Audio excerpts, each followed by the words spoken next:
got to take this state by storm. Get rid of this stupid new norm.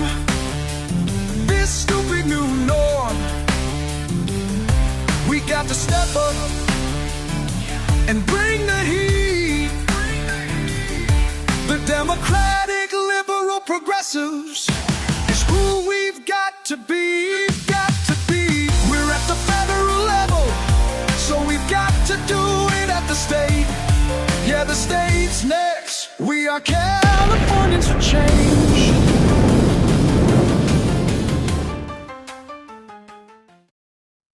Hey everybody, this is Clark Stewart with Californians for Change, and I'm glad you joined me because this is the second interview that I've done with Sheriff Chad Bianco, and we were blessed to be able to get some time with him, ask him some questions, ask him the questions that you came up with, and I believe we answered all that.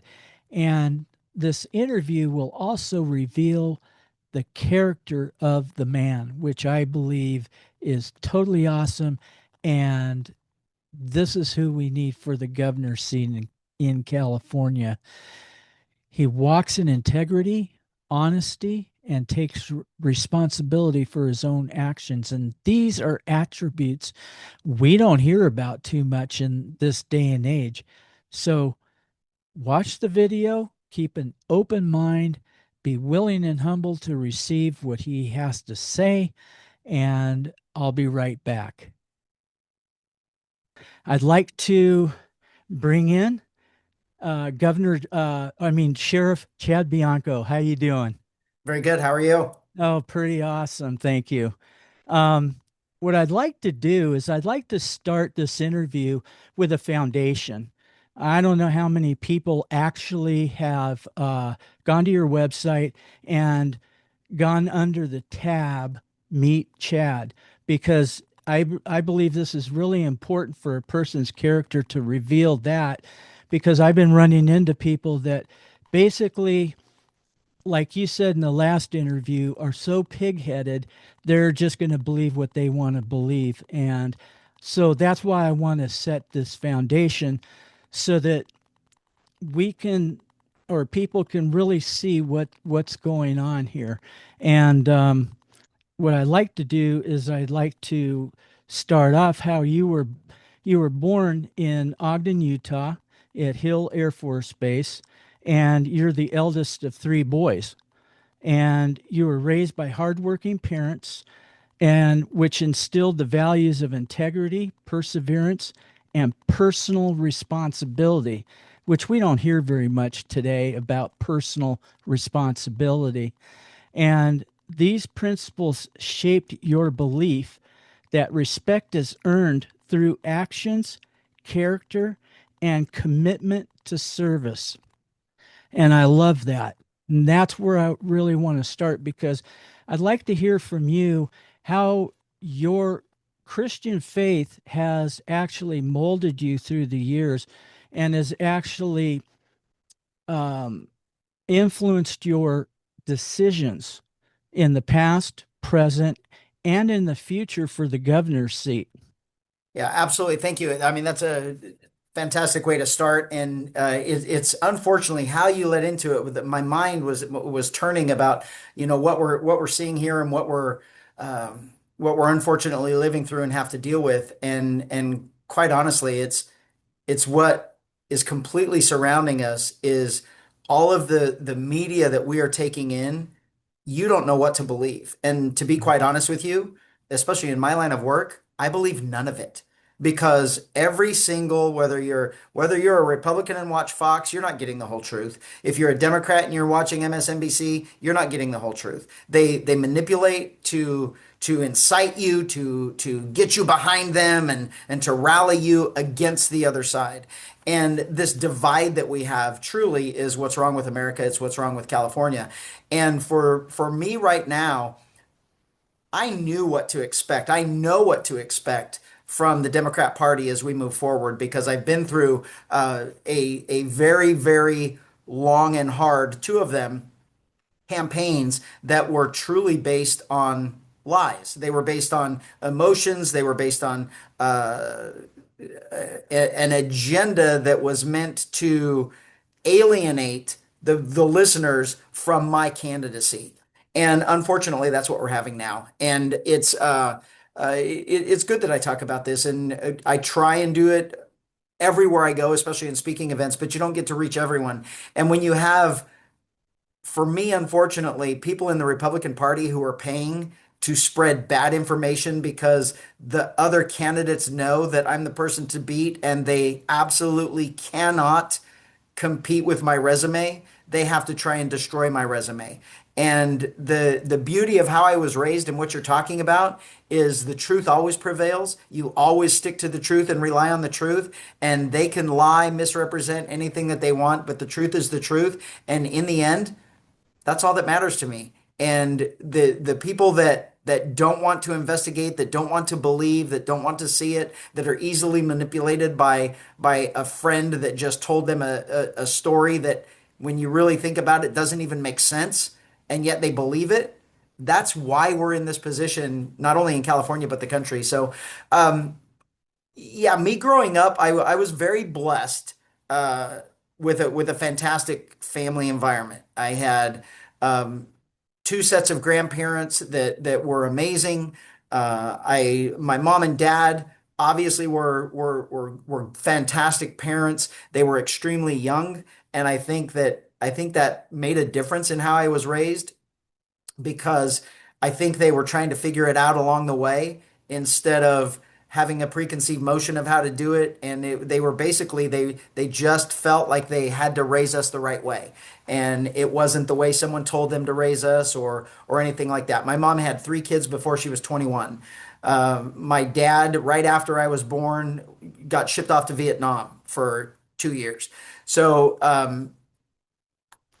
our upbringing was a combination, me and my brothers, was a combination of my mom and dad, my two sets of grandparents, and some great aunts, a great aunt. And we were blessed. We were raised with values. We were raised with integrity. We were raised. My dad, the biggest thing with my dad is honesty. I was raised learning that honesty is always the best answer, and dishonesty causes you nothing but problems. And how he basically did it, and I'm not saying I didn't get in trouble, but I got in trouble for lying, not for what I did. I never got in trouble for something that I did wrong. Uh, I mean, it didn't. I mean, I wasn't a horrible kid, but I certainly did kid things. Mhm. And I'd get in trouble with the neighbors. I'd get in trouble with other kids. We did kid things, and I only got in trouble if I lied. If I told the truth, I knew that yes, I was going to suffer a consequence, but I learned that the lie was far worse of a consequence than just telling the truth and admitting it. And I have to tell you that that was I'm a firm believer, and I know that God is where I am today, despite the directions I wanted to go. Doors closed, doors open. Do you step through them? Do you not? Do you choose other things? And how I was raised, how I was brought up, is truly what brought me here today in the position that I am, as the leader that I am, respected as a leader by the entire nation, law enforcement. And truly, it's because of my 32 years of being in law enforcement and how I not only came up through the organization, but how I treat everyone as a leader, and my absolute demand and requirement of integrity. And that's truly, if I have to look back, I mean, I learned work ethic, and I learned how to treat others, and I learned to get along with everyone. And you don't cause enemies, you don't burn bridges, you work to make things better. I grew up in two different types of families. My mom's side of the family, my grandpa was very outdoorsish, hunting, fishing, ranching. The cowboy part of my life came from my mom's side. The business sense, and it depends on which family member you ask, but my that grandpa was either just a regular businessman or in the mafia. But it doesn't matter to me because the values are all the same. The values are about family and honesty and integrity and loyalty and taking care of everyone else and helping everyone around you. And that is how I grew up. And I grew up in, I say I had a great dad and grandpas, but in a small town, I probably had 50 grandpas. I mean, there were so many men in that town that were it was basically a town of immigrants that all immigrated to the United States to work in the coal mines. And all of those cultures and values are all the same. It was all about the work ethic. It was all about working hard. It was all about family and integrity, the things that I've already mentioned. And that was my life. That's how I grew up. I don't know any different.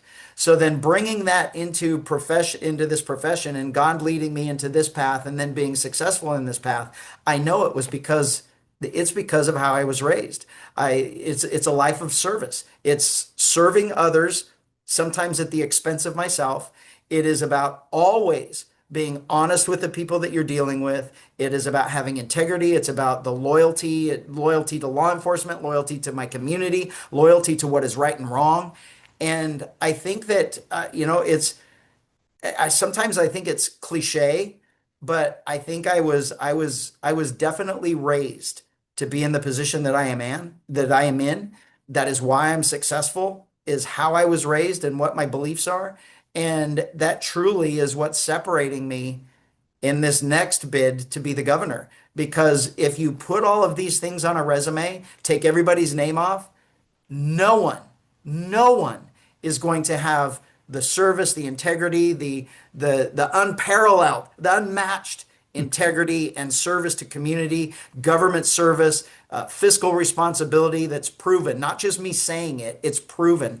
And there's going to be no one like that. And I think that for the Democrat Party, especially a Democrat Party based on dishonesty, and then a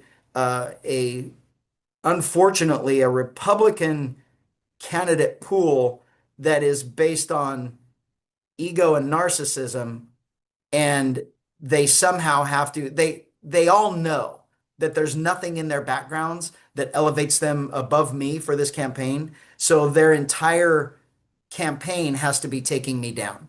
And it's unfortunate, but I wear it as a badge of honor.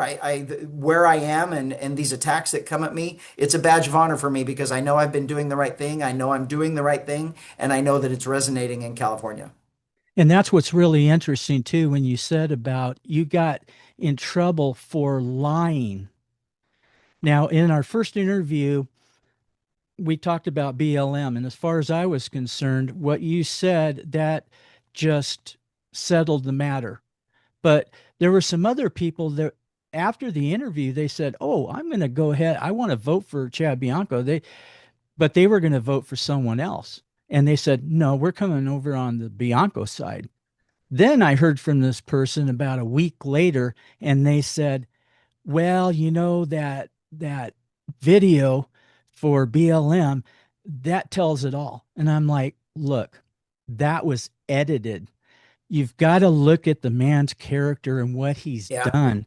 And if you said that your deputies or you didn't bow to BLM, you would be lying. And that's not in you. That's not part of your character because of what you said. I believe it 100%. I believe everything that you said 100% because that you're right. You can't be in the position that you're in and get the respect that you have if you did lie. If you were like, the Democratic liberal progressives and the lies that they've been caught in, Yeah. you just can't do it. Yeah, that we have a tendency as people to be very cynical, and I will tell you that the Republican Party is the absolute worst. If you are a Republican conservative, you are the most cynical, pessimist person in the world. Typically, not everyone, but the majority, that's who they are. And what I find interesting is the people that just say, "No, he's a liar." Based on my entire existence, the fact that I cannot lie because I can be removed from my position as a law enforcement officer. If I am a proven liar, I cannot be a cop. So you have that. Then you have all of the witnesses that were there that know exactly what was happened. But yet that person that told you that, sitting at home in the security of their living room, being sent a clip that they don't know if it's real or not, that's what they believe, and they're just going to say he's a liar. To me, that means that they lie, and they don't believe that there is another person that's going to be honest. And they just that cynicism, that pessimism is just so deep that you can't believe someone. And the reality of it is they're basing their entire opinion on what my political opponents are cutting and splicing and sending out to them. If they actually cared, if they had the integrity, rather than forcing this opinion and forcing their opinion onto other people and telling other people, which I know they do, if they would investigate the whole thing, they would see the videos where the organizers on video are actually saying, "Will you guys pray? Will you pray?" Wow. But that part got cut out. And that person that told you that, I hope they're watching. They are so lazy that they can't do their own investigation. They're just going to take someone else's word for it. That is why the Republican Party has failed for the last 40 years in California, because that is where we are. We don't take the time to investigate. We don't take the time to realize or learn what the truth is. And when something stares us right in the face, when you have me telling you what happened, when you have the absolute fact of, if that happened, none of the law enforcement officers that were surrounding me or my agency or Southern California law enforcement officers, none of them would respect me. And yet every single one of them are endorsing me to be the next governor. And I am one of the most respected law enforcement officers in the country. Those things cannot mesh together. Kneeling with BLM and being the leader of law enforcement, those two things can't happen at the same time. So one of them is not true. And the truth is what we know. I am one of the most respected leaders in law enforcement. So that means what you've been fed and told to believe is not true. Right. And I told this person, give me the video. Let me show you exactly where things were edited, because I do a lot of editing. I do a lot of post-production work and everything. So I could tell them where this was cut, what was cut out in the whole bit. And I never received that video back from them, and I never received another word back from them. So yeah, it's yeah. like quite honestly, I get this all the time. There's people that I'll be in a speaking engagement and they're coming there just for this question. And they tell me they just don't believe me. And, I just tell them, I don't care. You're wrong. You're the reason why we're in this position. You go ahead and do whatever you're going to do, and then we'll have a Democrat again for a governor, and you can just sit and be miserable for the next 4 years or 8 years, because you do not have the ability to actually reason, because you have allowed your emotions to overtake your thought. And psychologically, it is a psychological fact that if you are in an emotional state, you are not thinking rationally or reasonably, and you cannot discern between right and wrong because you're emotional, and emotional is just fight and flight. And so that's the thought process that it generates. And you are being played exactly how someone wants you to be played. We're being played right now with the immigration thing in America. The part of us, the Democrats want everyone to believe emotionally that just these poor families that have been here for 80 years are being just randomly picked up and sent back, and American citizens are being illegally held. It's all a lie. But when they tell you that, and emotionally you think, oh my gosh, that's horrible. Now you're not thinking rationally anymore. You just are thinking emotionally, and you're not going to change because of reason and fact, because you've already built that emotional response. So it's unfortunate that person has said that. I hope they watch this. I hope they look in the mirror and realize that they're the problem. It isn't me. They are the problem in why Republicans can't win in California because that's all we do. Democrats get behind one person no matter what, and they support them to make sure they win. Republicans spend the entire election process calling every other Republican a liar. I'm better than you because you're a failure, not because of my successes, but you're horrible. And we hate these people. And then at the end of the election, that's why Republicans don't vote because our person didn't get picked. So it's like, I'm never voting for that person and I can't vote for the Democrat, so I just won't vote. And that's Mhm. reality. And that Right. is reason. That is fact. And that person that's just sitting there refusing to actually acknowledge reality and what could be fact and realize that they were played, that's what we have to combat in this in the remaining of this campaign. Because in the end, my success in law enforcement, if I lose, I'm still the sheriff of Riverside County and I still will be the most respected law enforcement officer leader in the country, or one of the, if not the. That's not going to change. That can't happen if I'm a liar, if I'm dishonest, if I Right. manipulate anything other than fact and truth. I can't be that respected leader. They will not look at me and respect me as the person who I say I am. But yet these people on the outside, their entire intent is to destroy, and cynicism and pessimism, and work for the opposition, trying to raise other Republicans because they don't have it in their past.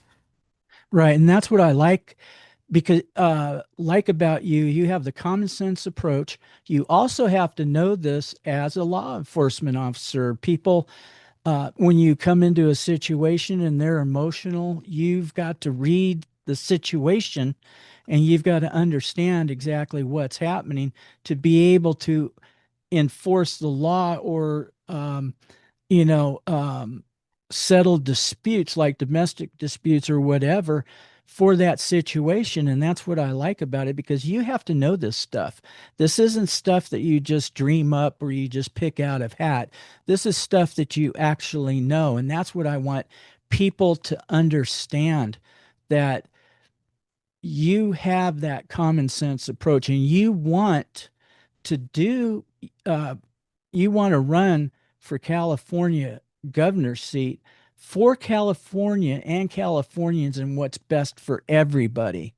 And that's what I like about your approach because you're not singling anybody out and saying, "Oh, no, no," but you're actually taking in information and you're taking the common sense approach to come up with solutions and to come up with things that's going to benefit everybody and not just a few like special interest groups or anybody like that.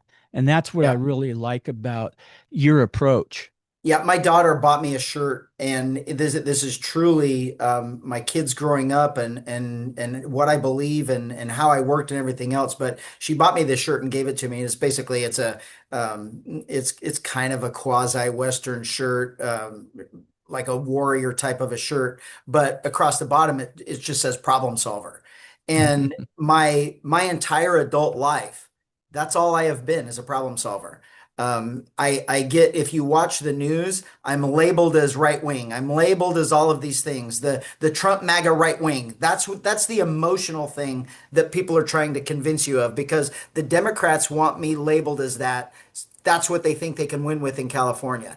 The Republicans want me labeled as a liar, as I'm not the leader that I say I am, and everything's fake. The reality is reality. And the reality is, you can't deny reality.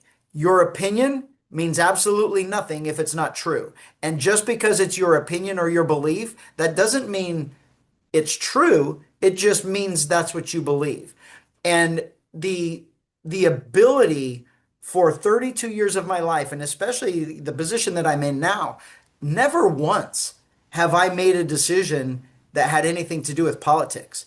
This is about right and wrong and helping to have the safest community, Riverside County, the safest county in our state, and do everything that I can from a government perspective to provide the best service for everyone, not a party. And the problem that we are having now is it's the right and the left. And I will say, I will never deny, I cannot deny that I am a very fiscally conservative Republican. You can't get through it. I 100% believe in God. I 100% believe in family. I 100% believe in work ethic. I 100% believe that you should work hard to get everything. I 100% believe in integrity and honesty and all of those things.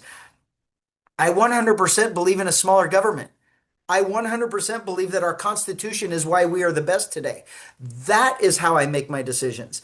And somehow that has made me right wing. It's asinine. It's crazy. But then the opposite, it's because I'm not far right, the far right attacks me. And I got to be honest with you, I am a right-leaning, fiscally conservative Republican. But I will tell you this, the far right is not the answer for California. The exact same way that the far left, that's been the controlling party for the last 20 years, has proven that it's not right for California. But if the far right believes that they are the answer, they're actually the problem. And the solution for California is the 80% in the middle.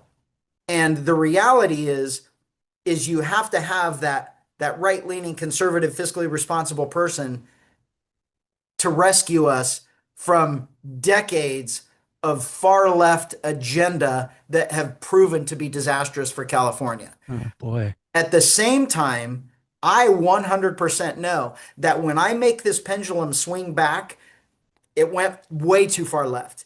And when I make it swing back the other way, I will be derelict in taking care of Californians if I let it swing so far up again. If it does, I failed as your governor. My goal will be to get it back to the bottom and then have little swings back and forth that we all can agree on that is best for all Californians instead of special interests or a party, because party is what is destroying the country. So let me, this is a bold question, and let me phrase this in a way. What does the first 100 days of a Bianco California governorship look like? A complete wrecking ball into a building that should have been torn down decades ago. That's what it looks like. It's a complete makeover and redo back to what government is supposed to be. Government, and it's basic. It is basic priorities of government.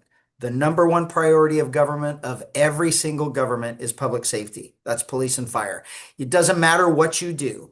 If you can lower the cost of gas, lower the cost of living, lower the cost of houses, but if we are not safe, no one wants to live here. No one's Right. going to stay here. They're going to move. They're going to take their businesses if their businesses are getting robbed every day and they're losing their profits and they can't afford to remain in business. Public safety is number one. Infrastructure is number two. Infrastructure consists of our disaster of roadways, our disaster of freeway systems. It consists of our electric grid that is a complete failure. It consists of our water storage, which is a complete failure, our water supply, which is a complete failure, our gas, the natural gas to supply heating for our homes. Then you talk about an overreaching of what government should be doing is lowering, making it as cheap as possible to live here. And we have made it as expensive as we could because of regulation. All of those regulations will be removed. The regulations that prevent homes from being built, removed. The regulations that prevent gasoline from being lowered, removed. The regulations that prevent oil from being drilled, removed. Day one, stroke of a pen, that's all it takes with these things. It's not a law. It's not this drastic, big, months-long change. It is common sense and sanity being put back into government to remove government from our backs, to allow American ingenuity, Californian ingenuity to make our state prosper. Shrinking government. Government doubled in the last 10 years. We didn't get the double of the service. It's a fabrication of the workforce to just steal more money from the fraction of the people. There's more people getting government assistance than there is that actually work in California now. And so it's fictitious in what we've propped up here. It's a house of cards. What the Democrats and the Democrat agenda, the liberal agenda has propped up is a house of cards that I'm going to put five out of the bottom, and that whole castle is going to come crumbling down because it's built on falsehoods. We will shrink the size of government. We will eliminate the government overreach into our lives, the regulation. We will change laws that are actually harming our community.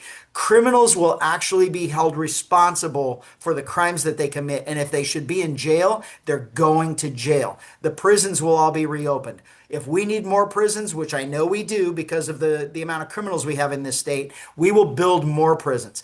The economy will be strengthened how it should be rather than a fake economy propped up by government. And that's what we have now. Right. And so building more jails and all that, what would be the deterrent for crime?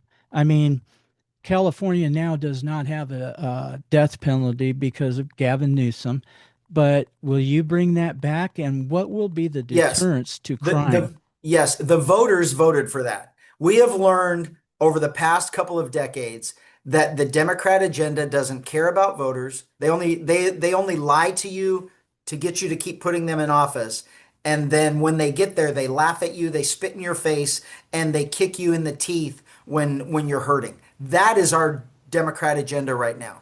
And the proof is Governor Newsom. We all voted for the death penalty unanimously, way unanimously. We want Yes. criminals held accountable. Last year, 70% of the state voted to a complete direction in public safety with Prop 36. And the legislature and the governor said, screw all of you. We don't care what three-quarters of the state wants. We want my agenda. We want our beliefs and our crazy insanity being imposed on all of you. We don't care about the Constitution. You have a complete, absolutely failed embarrassment of an attorney general who routinely gets overturned by the Ninth Circuit, who is the most liberal court in the land. And they routinely say that what the attorney general and the governor are doing are unconstitutional. And it's like, man, when are people going to wise up? When are we going to get to a point to say we've been lied to and this direction that's happening we have to take away? Criminals have to be held responsible.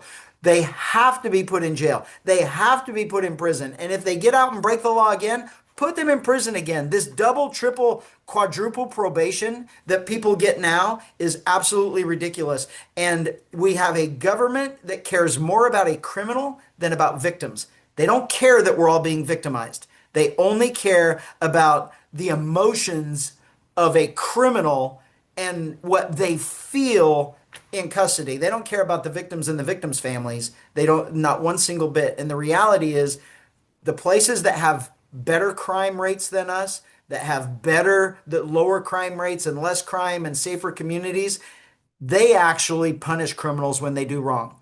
If there is not a punishment for behavior, the behavior will always continue because there's a benefit. It's quite as simple as the risk versus reward. Is it worth stealing that lawnmower, stealing that car to spend the next 5 years in prison? I don't think it is. But is it worth stealing that car when they're going to give me a ticket and just let me go again? Of course it is. Absolutely. I couldn't agree with you more. And there has to be deterrence to crime. I mean, the town that I live in, I did a little report on because I happened to go to the store. Actually, it was Smart and Final, and there were no baskets to be found, nowhere.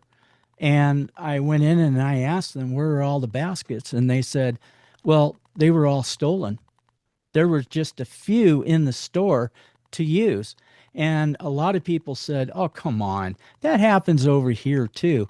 I said, yeah, but this type of behavior, criminal activity left unpunished, will continue like an addiction. It'll get worse, never better. Yeah, Unless, this is where we've gotten to society is exactly what that person said to you. When did theft become acceptable? It right, wasn't acceptable when I was a kid. It's exactly. only become acceptable when you have been lied to over and over and over, and now it's just become a fact of life. You can't walk out your house without seeing crime happening that now is just acceptable. Shooting up heroin in the street, walking around naked because you're mentally ill and under the influence of drugs, stealing people's stuff and just get let out and just allowed to keep doing it over and over again. It's just acceptable. Just accept it. Just deal with it. Work harder, buy something else. You didn't need that extra TV anyway. It doesn't matter that they broke into your house and stole one of them. That's that would have been pushed upon us. This in the law enforcement world and with Democrats for 20 years, they keep saying it's only a property crime. It's only a property crime. Well, that's my property. You don't get to come take my property. I worked hard for it. I sacrificed for it. It's mine. That is a human right, my stuff. Someone doesn't just get to come and take it, but we've gotten to a place where we've just accepted it. And we have to stand up and say, no, we're done. You will not commit crime. You cannot have a civilized society without an adherence to laws. And if you are not going to have an adherence to laws, our society is doomed. And so we do have liberal judges in California. So how are we going to fix that problem? I mean, There if are we keep there are letting them there, go. yeah, there are ways to remove judges that do the wrong thing. It's just never been imposed because that's what the current government wants. You have to realize in California, the people that are making the laws, we have been under Democrat control in California since the 1950s. The Republicans have never had control of the Senate or the Assembly since the 1950s, 1956 and Wow. 1958 in the two houses. That's 70 years, 60 years That's huge. of all Democrat control. In the last almost 10 years, we have had nothing but a supermajority of Democrats that can do anything. Anything that they want, they could do. If they wanted to make our lives better, they could do it tomorrow. But here's the reality. Every single thing that's wrong with California, our roadways, our power grid, the disastrous fires that we're having, our lack of water, because we have more water than any place. It's regulation. It's the highest gas prices in the country, the highest unemployment. We are the worst at everything in California. And when we're supposed to be the best, we're the worst. When we're supposed to be the worst, we're the best. And every single bit of it, not one thing can they say is the fault of a conservative or a Republican. They can't, because we have not had a say in what happens in Sacramento for 60 years. Wow. 60 years. And no one is holding them to this. No one is making them talk about it. We talk about things that don't matter. Now we're fighting about Trump and immigration. That's not what destroyed California. It's your policies that destroyed California. But you don't have anybody willing or able to talk about those things and force the media to talk about those things. And that's why we're in this position that we're in. I mean, me running for this campaign, there may be some people out there that just don't like me. They don't like truth. They don't like being told things they don't like to hear. They don't like cops in general, whatever the case may be. They form their opinion and they somehow, like someone else besides me. The reality is, without me in this campaign, this would be the same Republican versus Democrat campaign that we have had for the last 50 years, 20 years especially, the last time a Republican was elected to a statewide office, and we would lose by the same percentage points. That's what Wow. happens every single election in California.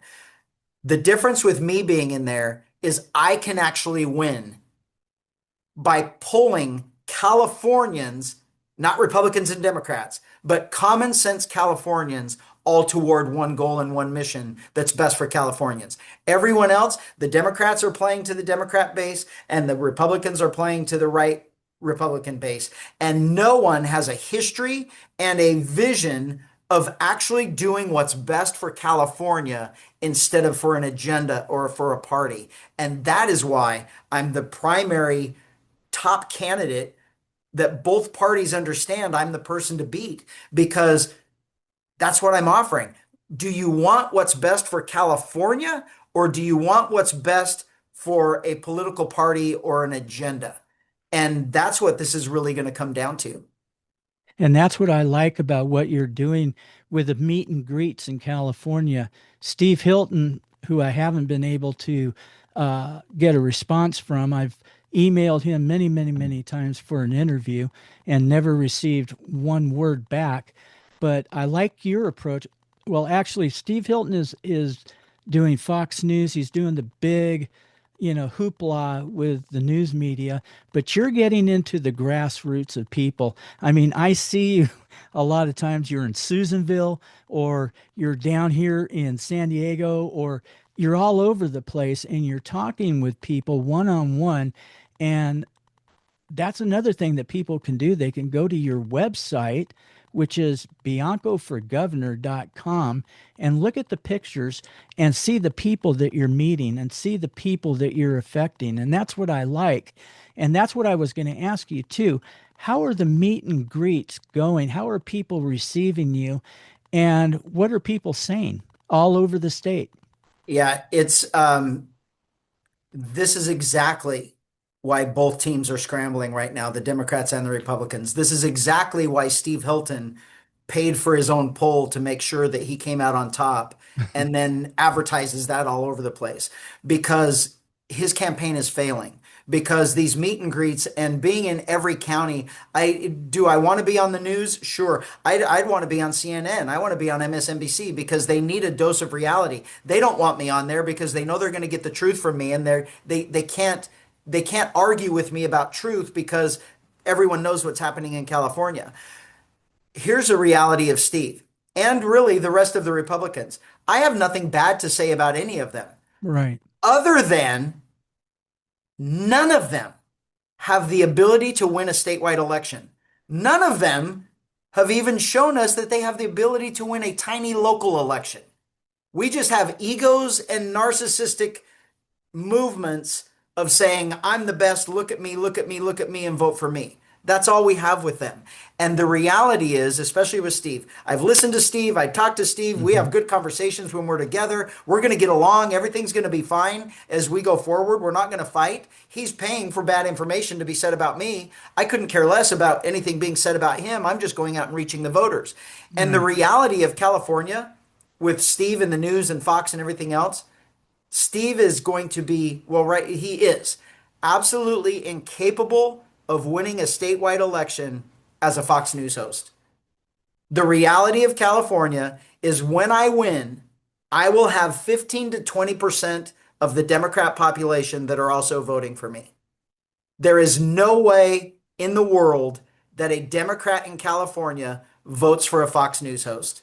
It's an absolute fact. It's like it's a worse trigger word than Doge or Trump.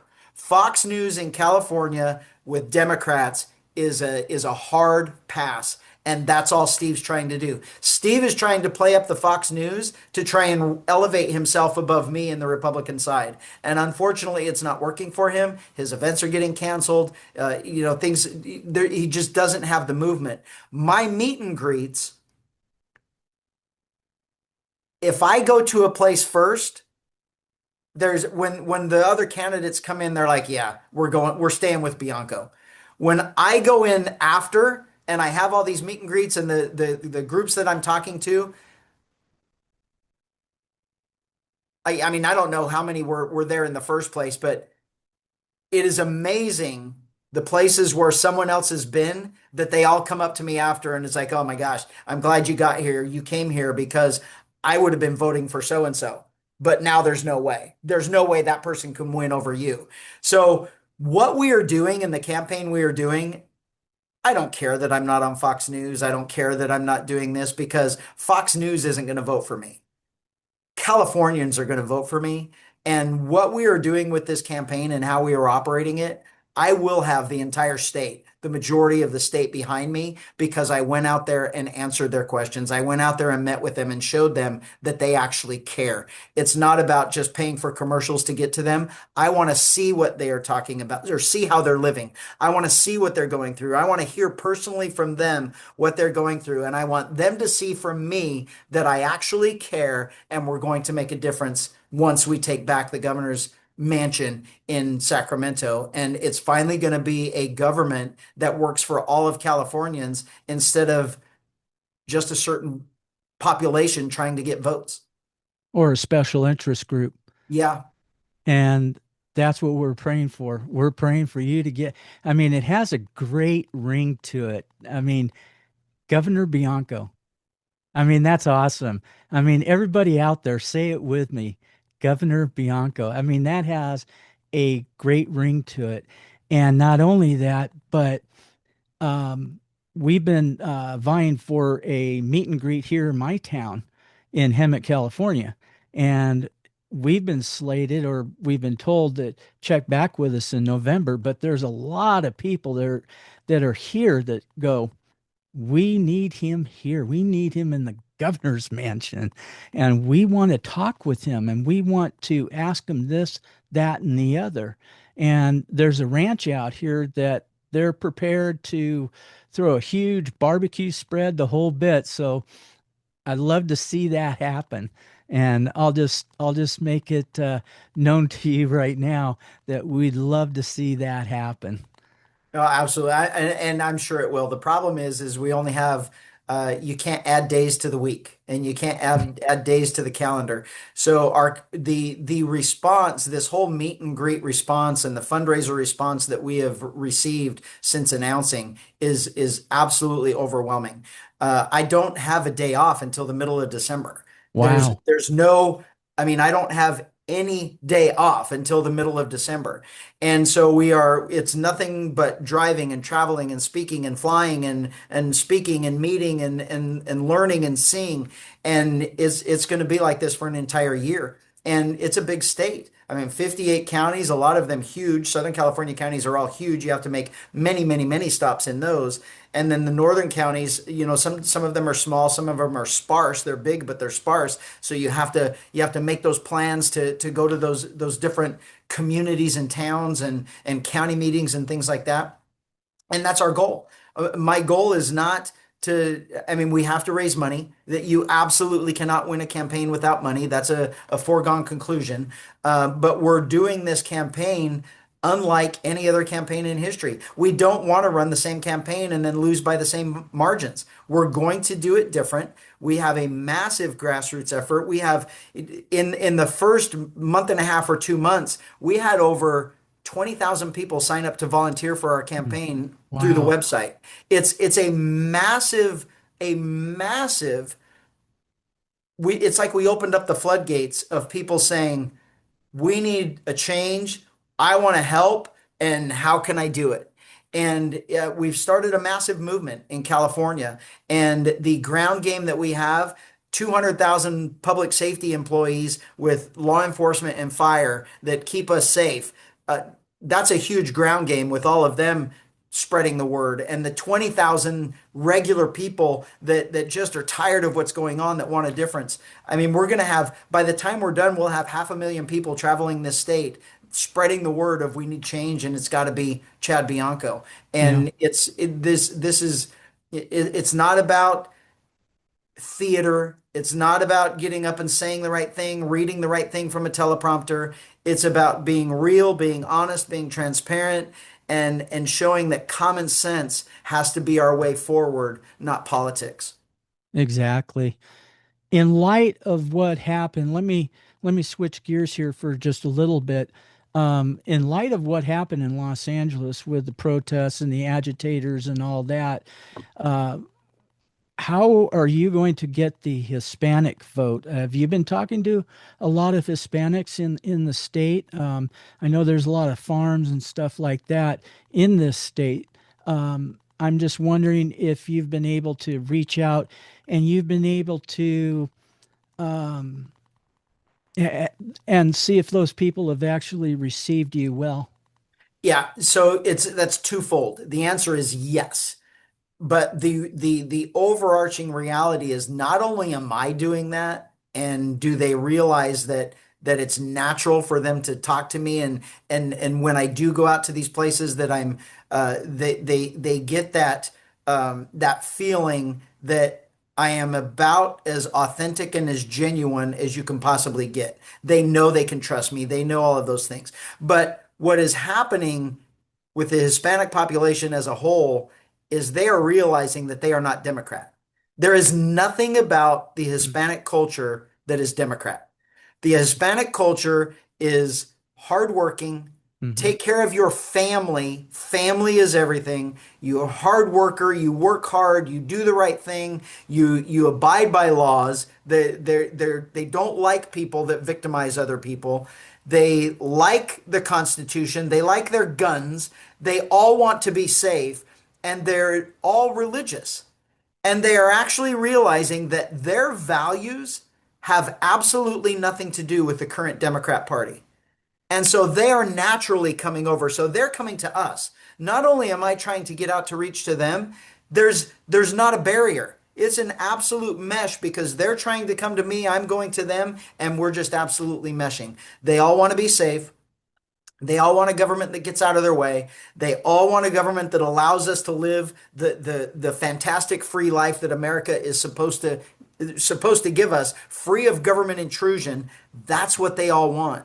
And they realize that that blue collar, hardworking men and women, which is everyone, has nothing to do with race, but it's them. When they're just hard workers, they all working, they're all trying to better themselves. It doesn't matter that they're Hispanic, they're hard workers, and they realize the Democrat Party is hurting me. They just keep taxing me. They just keep the cost of living here is horrible, and we need a change. We need something different, and that's why the Hispanic community is actually dropping the Democrat Party because it's insanity right now, and they're coming to what makes sense with their values, and that is what I represent. So when you see the protests and the agitators in Los Angeles under a Bianco governorship, how would you have handled that? That would have ended day one. It would have ended day one. There were legitimate protests. You can protest all you want. But what we saw on TV are riots. And those people were allowed to riot for a political reason and a political gain. The riots, if you are fooling yourself if you believe that those are legitimate. Those are paid for political uprisings. Yeah. That is exactly what they are. That is a paid for political uprising that must be absolutely stopped in its tracks. They are illegal, and it was allowed in Los Angeles so the Democrat politicians could take advantage of it and they could use it for their own benefit. Unfortunately, I think it's backfiring. And the reality is, with me as the governor, I'll tell you something right now that you can see, and you can go back and watch the videos. With me as the governor, as the leader of the highway patrol, when the highway patrol was on the freeway trying to keep the freeway safe, and all of a sudden they started taking fire bombs and bricks and blocks, cinder blocks being thrown at them and then being pelted with those deadly weapons, CHP would have shot those people. If you're going to assault law enforcement with deadly weapons, you are going to be killed. That is the bottom line. You can take that you can call me cold, you can call me harsh, you can say, oh my God, he's saying he's going to kill everybody. You're a liar. You're a fearmonger. Reality and safe communities require an adherence to law, and lawbreakers will be stopped. They will be prosecuted. They will be sentenced. They will be housed in jail to serve out their time. And those who assault with deadly weapons, trying to physically harm and kill other people, if it's a law enforcement officer, you are going to suffer a violent death, plain and simple. Wow. Yeah. And that's the deterrent, and the jails. That's the deterrent. I mean, that's what we need in this country or in this state, because a lot of people don't respect the law in this state. They just say, well, who cares? I see it many, many mornings. I'm going to drive 100 miles an hour, and they nearly hit me when they're changing lanes, and they just don't care. And that's what I was saying in the first interview, that these Democrats have, and the leadership that we have in California, they have set up a culture of lawlessness really in this state. And that's what I love hearing from you, that you're going to bring back that lawful behavior, that responsibility, self-responsibility, taking responsibility for yourself, because if you don't, you're going to suffer the consequences. Yeah, absolutely. And that's what I like, and that's what a lot of people really need to hear when a lot of people would say, well, that's really harsh. Well, that's the reality that you and I grew up with. I grew up in the 50s and 60s, and that's the harsh reality that we grew up with. And so that's why I loved hearing you say when we first started about you lying and stuff, and that's what you got punished for. And so taking personal responsibility, that is where it's at, and setting up the deterrence, and also the judges, making sure these judges pass righteous judgment and not liberal judgment Yeah. where they let these people off. Yeah, here's something about education is going to be huge when I'm the governor. And that's another thing that, having that platform and telling people the truth. I guarantee you that 90% of the people that are out there that are blaming all of these judges don't realize that they probably voted for them. And if they didn't vote for them, they didn't vote at all because they were too lazy to take the time to look into them to find out who to vote for. But judges are voted in. I mean, yes, there are instances where judges are appointed by a political party. When there's a vacancy, there's an appointment to fill that spot, but that judge still has to run for election again. We control them, and we are too lazy to even know it. And the people that are watching this, I guarantee you they're thinking, I vote for judges, but the reality is 100% you vote for judges. And these judges that are miserable, we could get rid of them. I'll give you a perfect example.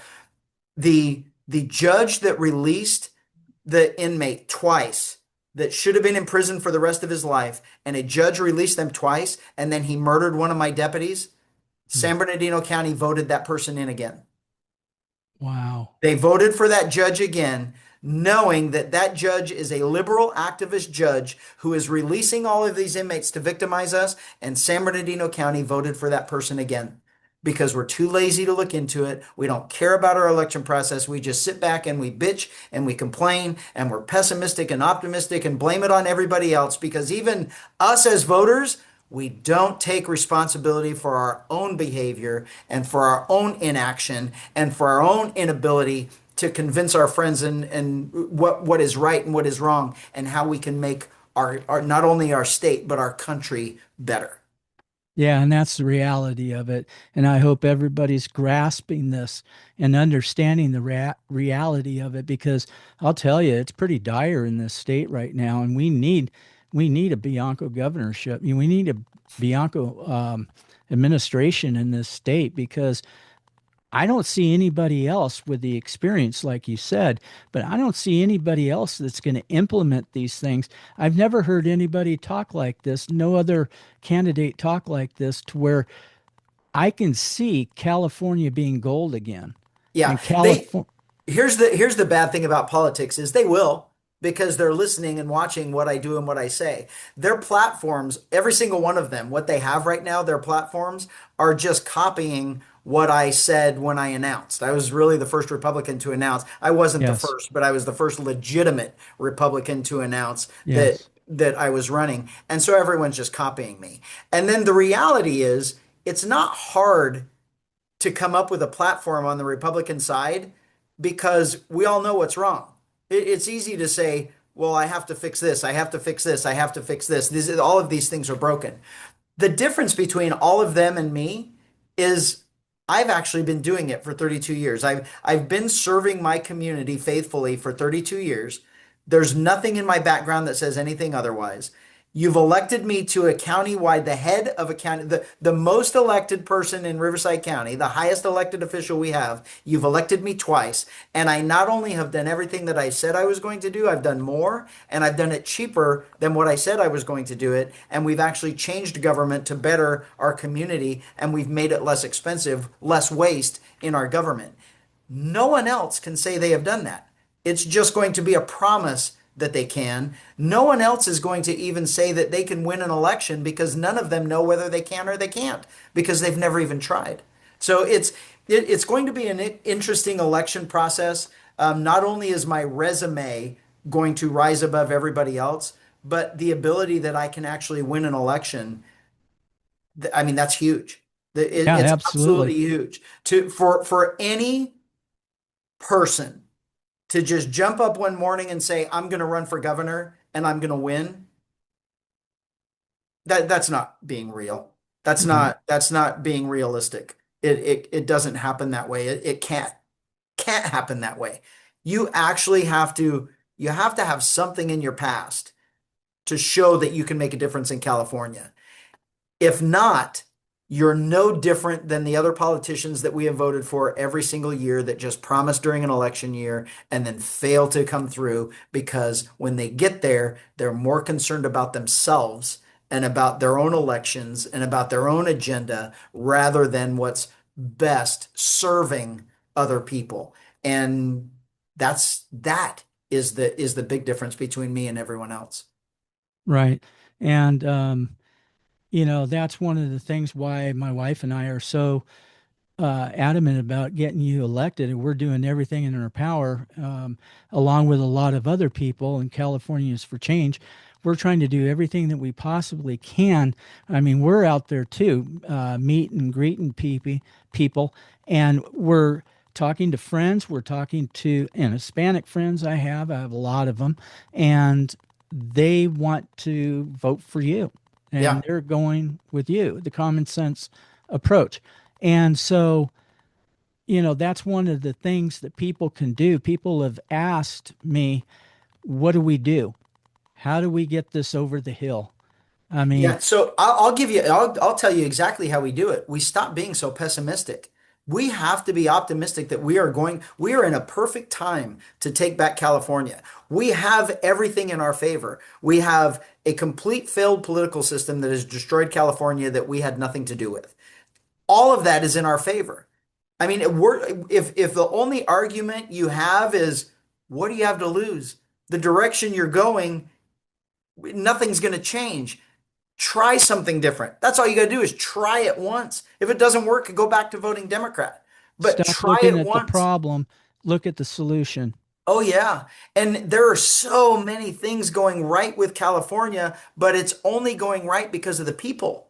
And when you talk about Hispanics and every single politician is saying, I'm going after the Hispanic vote. I'm going after this. It's like, to me, you're the problem.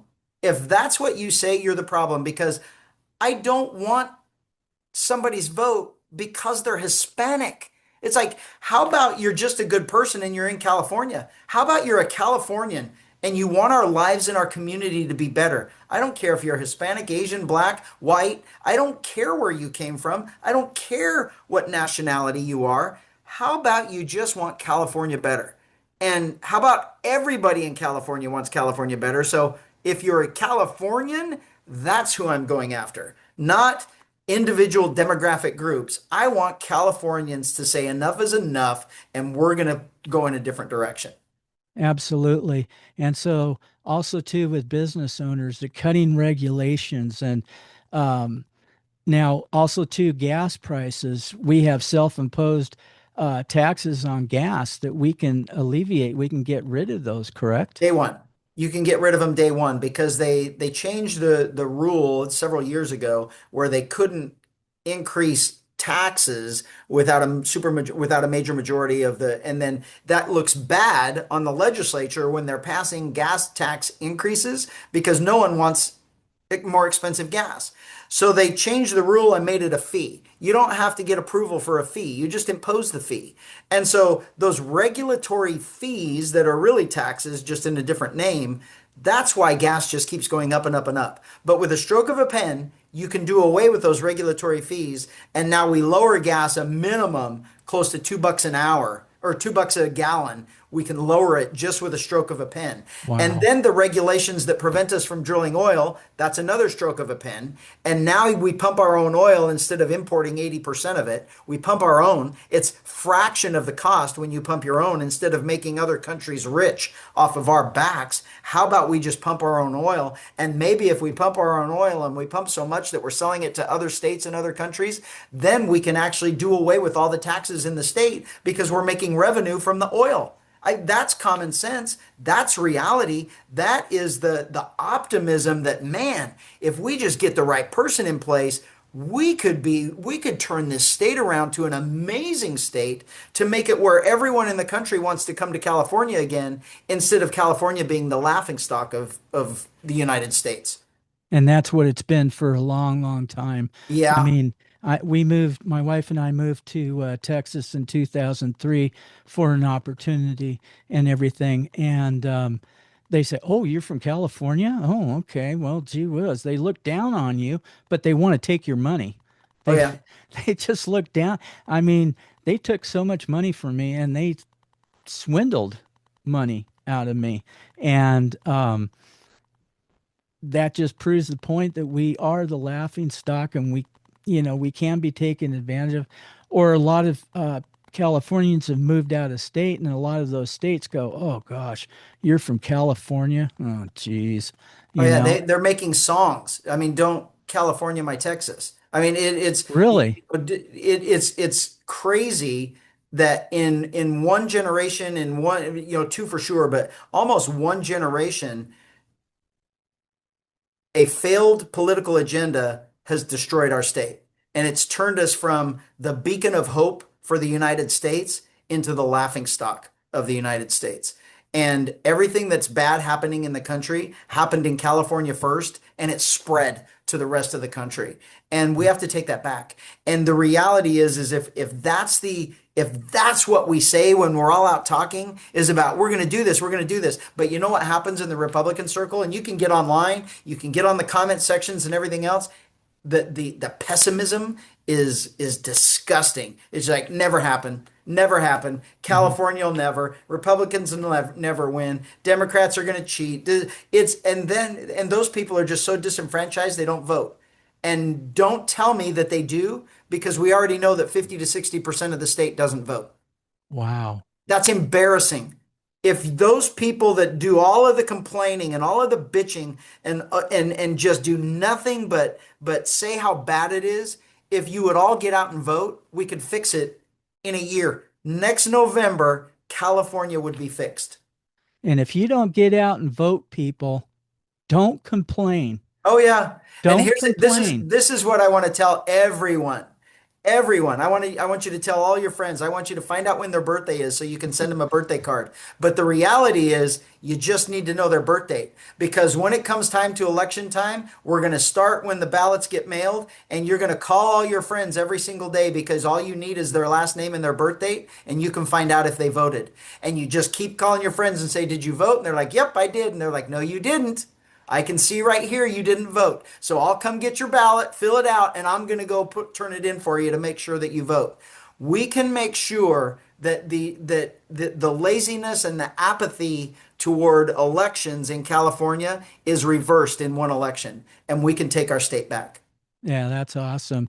And what I wanted to get from you, going back a little bit, I saw you at the Harvest 2025 Harvest celebration with Greg Laurie, and he called you friend, my friend Chad Bianco. So my question is, does the majority of the church endorse you, or will they get out and vote in this election?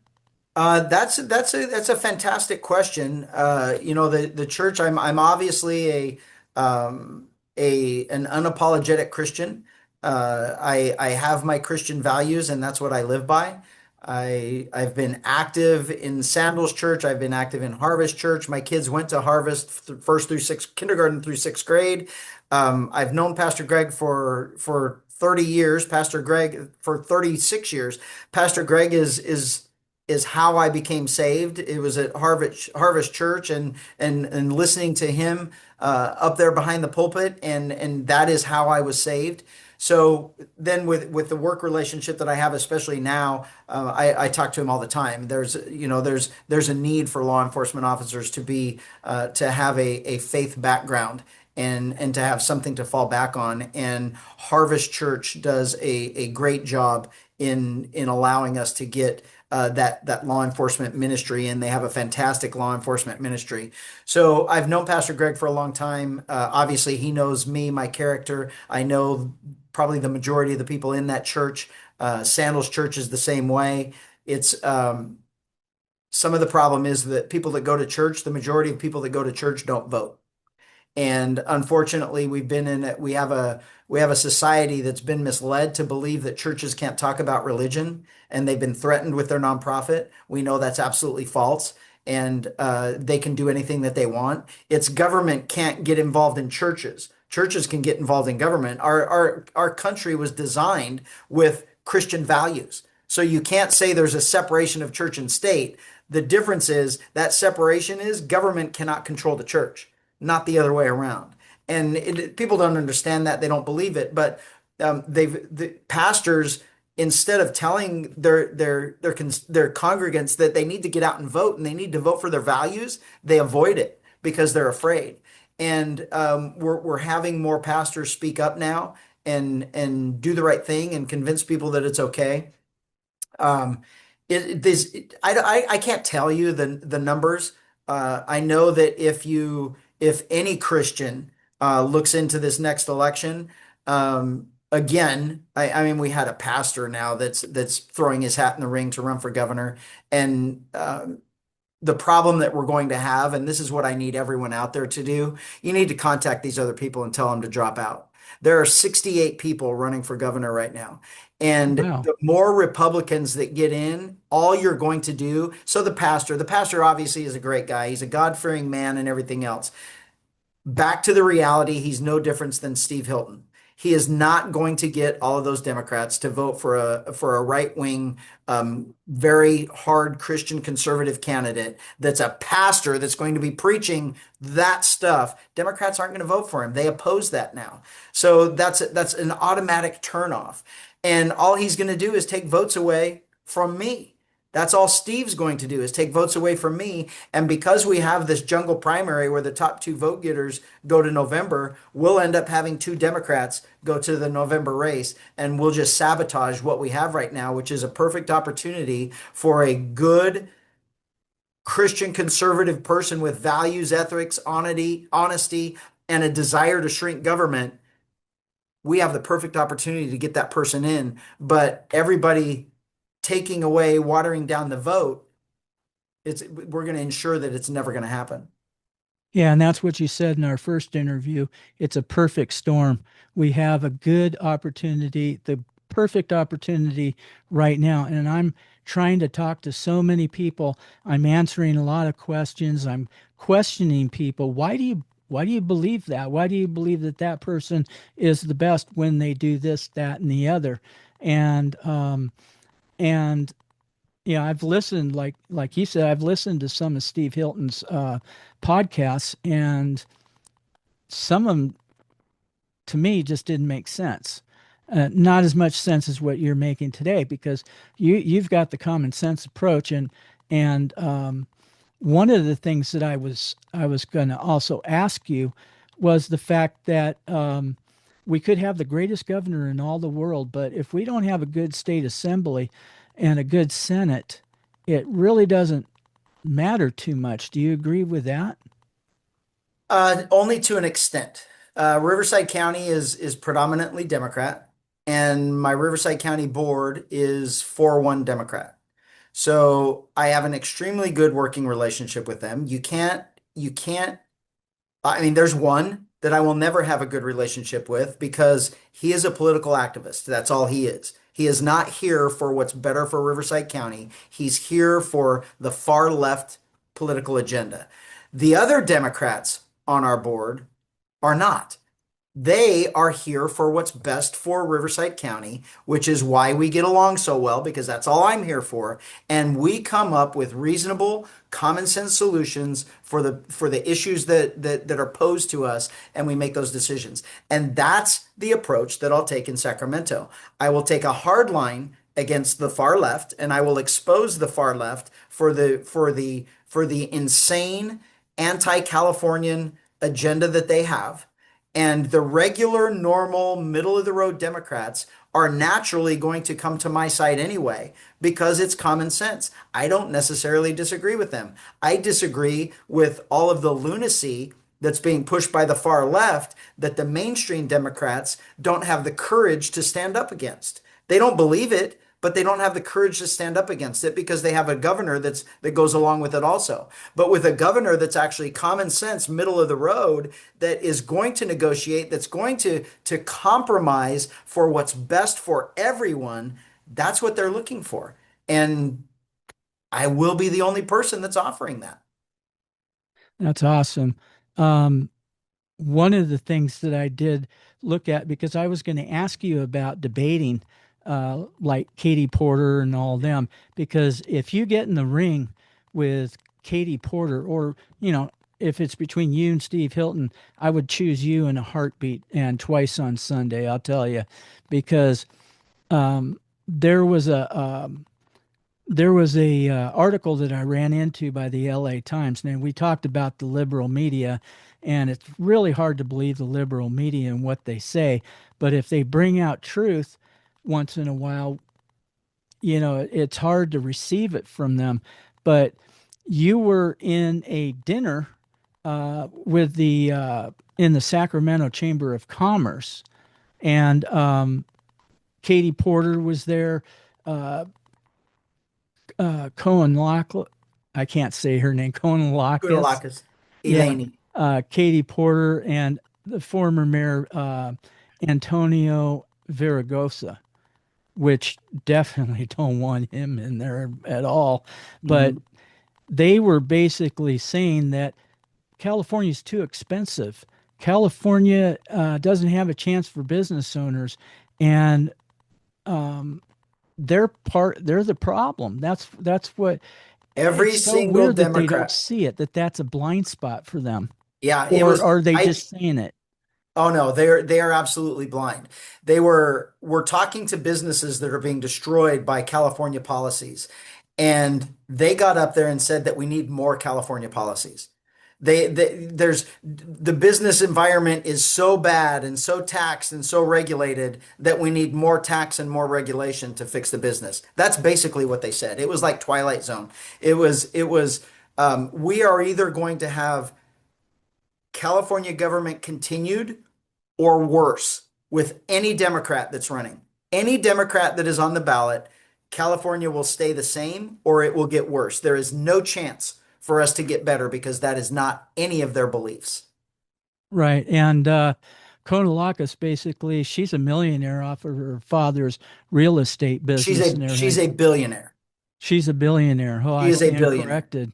She is a Wow. billionaire.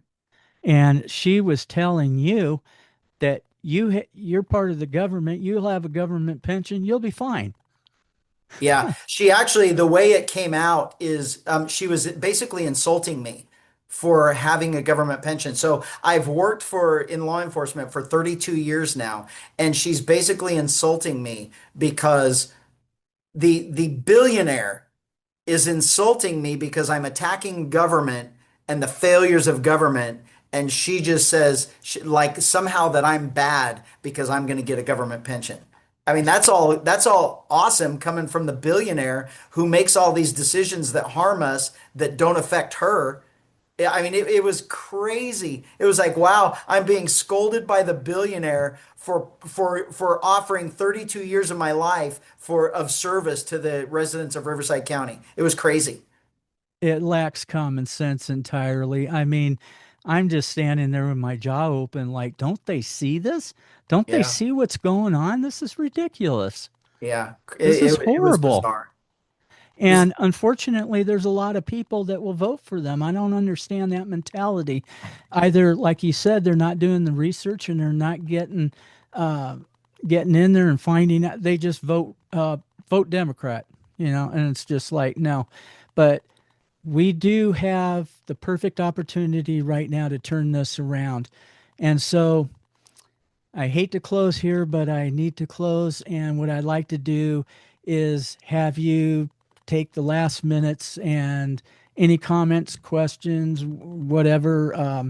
What can you tell people out there for this election? Because this is a huge election and we need to win this. Yeah, so this is I want to tell you, I want everyone to realize how easy this election is going to be if we're all on the same page.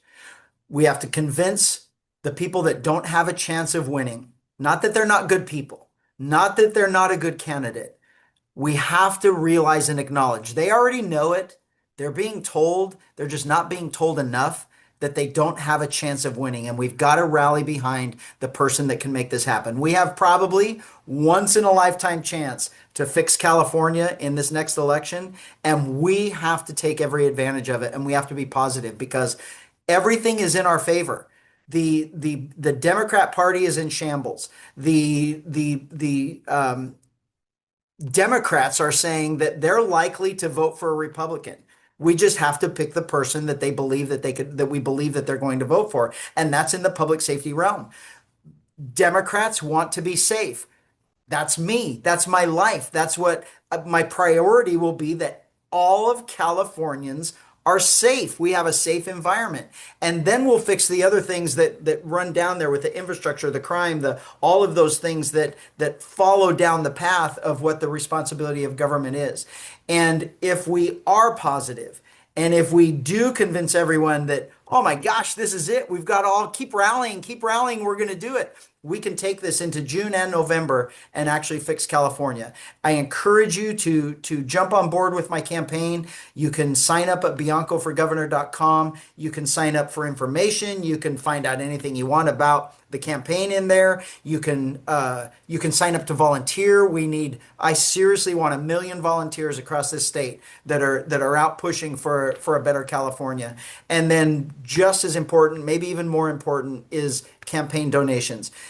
$1 is helping this campaign. $5 helps this campaign. If you are very wealthy and you can contribute, the max for my race is $39,200 is the maximum donation. If you are wealthy, business or whatever it is, and you can afford that and you're willing to invest in a better California, we absolutely need that. If I get 8 million votes, that's what it's going to take to win. If every single person that voted only donated $5 to the campaign, that's $40 million for my campaign. We can't lose. We will win this election. We will be able to combat all of the lies, and we will be able to get a positive message out there if everyone would just give $5. So please go on the website, sign up to help, sign up to donate. From this point forward, we are very optimistic about our chances, and we are going to do everything we can individually to make sure that we push this needle forward and we make sure that that California dream is once again restored.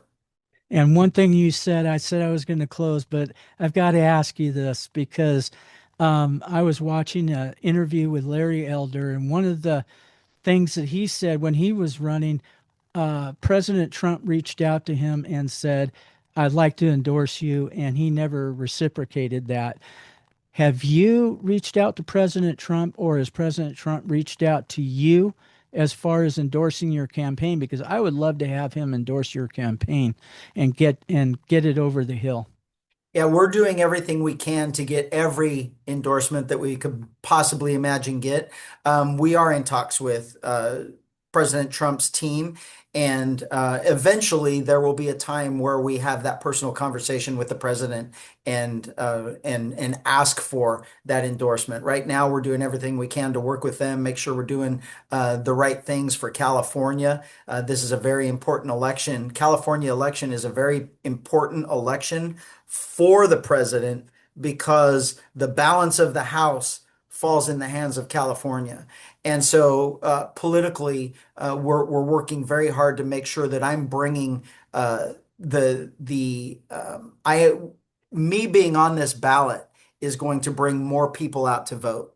And the people that are coming out to support me and vote in this election are going to be more along the lines of voting for Republican representation for Washington. And so those are the things that we're working out now. So the answer is kind of like yes and no. No, we're not particularly talking about my election right now, but we're strategizing of what's best for California. Eventually, that face-to-face conversation between me and the president asking for that endorsement will happen. All right. Well, thank you very much, Sheriff Bianco. You got to admit it's got a good ring to it. Thank you for being with us, and thank you for giving us your time. And we'll keep praying for you, and we'll keep talking, reaching people out there. And God bless you, sir. Thank you very much. I appreciate being on.